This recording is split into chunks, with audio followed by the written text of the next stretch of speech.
Welcome back to the third and final segment of our discussion. We're still talking, one of the most exciting and rather fascinating, concepts surrounding, the night sky. Simpiwe, before we went for the break, you're still talking about, a number of, things that we can learn from observing the night sky, and also bearing in mind, readily available resources that can enhance that experience. Yes, in fact, astronomy encompasses everything. It's arguably the oldest science. Okay. In that Yeah, it's from the everything around Greeks, us. it dates way back. Now quickly, what we observe, we can start at elementary level. As children, we look up in the night sky. Yes. Whether people are fascinated in the daytime by the moon. Why do you sit in the day and all of that? But in the night sky, you see all these constellations and these little patterns that you might.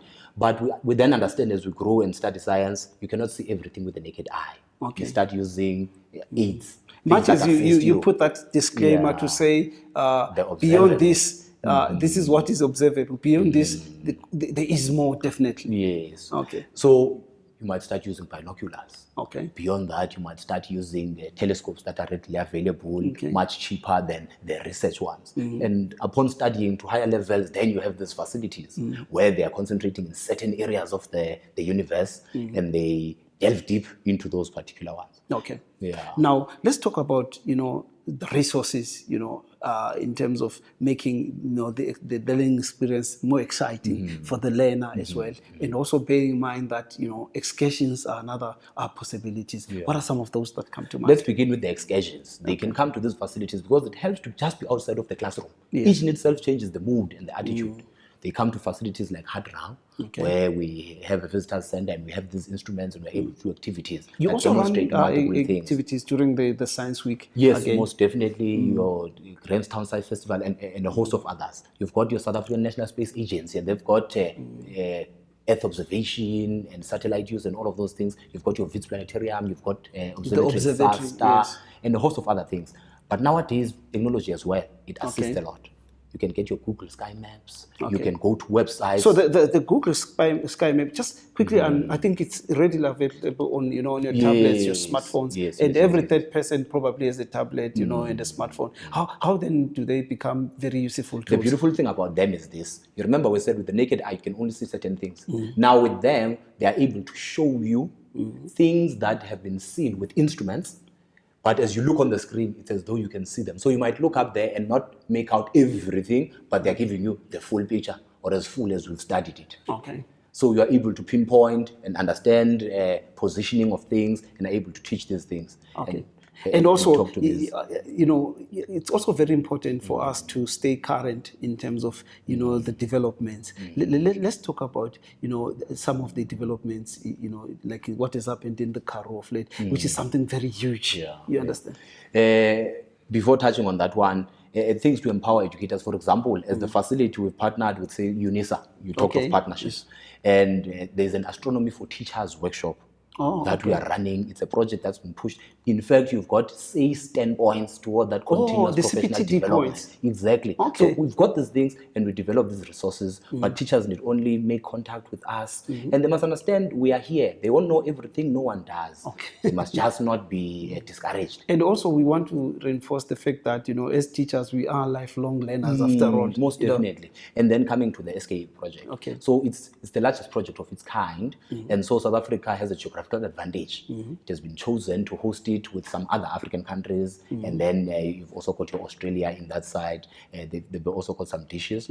But also very important is that this is new age type of instruments. We've had astronomy being practiced at Hadrang, where at some point that was the only dish there. Okay. To do this, it was the only representative in terms of the African continent. And so this is going with the times and trying to empower more people to enter that space of astronomy research and all of that.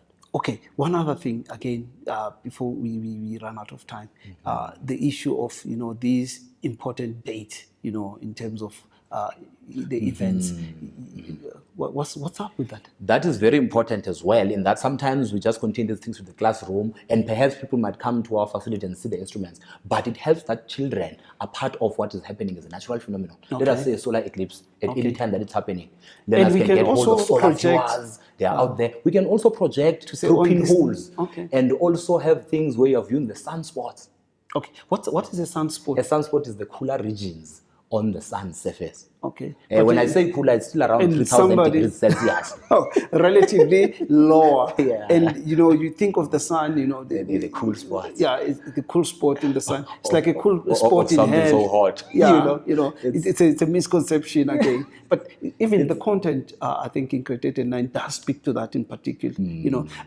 Career pathing, how does, this section together, with your institutions, the planetarium, the observatories of this world, play that profound role in terms of, channeling learners in this very exciting field?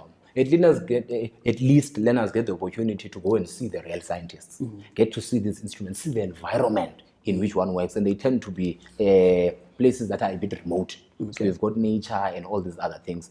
And what we try and do is, of course, you need a spectrum of professionals, whether it's engineers, technicians, and all of that, but to deal with the data and have these people actually doing the observations, these astronomers that have done astrophysics and mathematics. Okay. And you don't have a lot of those. So we try so it's a scarce skill. It's a scarce skill. Okay. It's definitely a scarce skill. And so we would never want to have white elephants in all the dishes we are building. So there are programs that help to empower and upskill people so that they might know, first and foremost, awareness about this, and then study and choose to follow that path. That field. Another also aspect of your resources that is kind of fascinated myself, as a science teacher, the mobile planetariums, and there's this dark room where you take learners, just to conceptualize how this, the galaxy, the Milky Way, it's actually looks like in real life.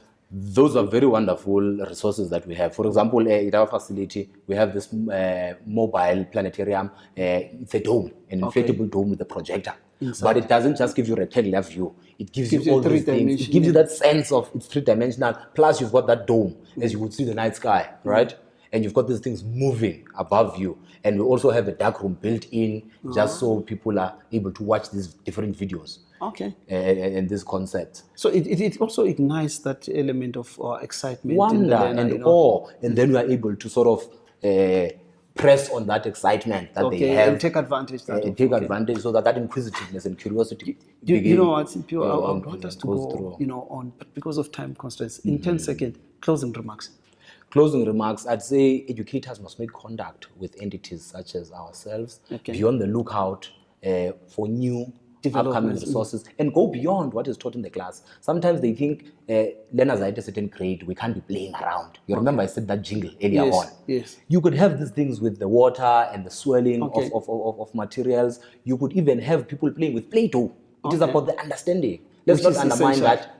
Playing is the beginning of learning. We're addressing also a different learning style. Yes, and we allow children at that stage, and then we cut them off at a certain time, whereas it may be the best way. I love the passion with which you carry it across. It's certainly, it's unquestionable, the enthusiasm for science. It has been such a great pleasure. It's been an enlightening experience for me in particular, and hopefully colleagues take something out of this engagement. Colleagues, that was as far as, teaching from observing, the night sky, and maybe those very important learning experiences that we want to take advantage of. Hopefully you take something out of this. From myself, Tema Nyumbe, it's cheers and bye-bye for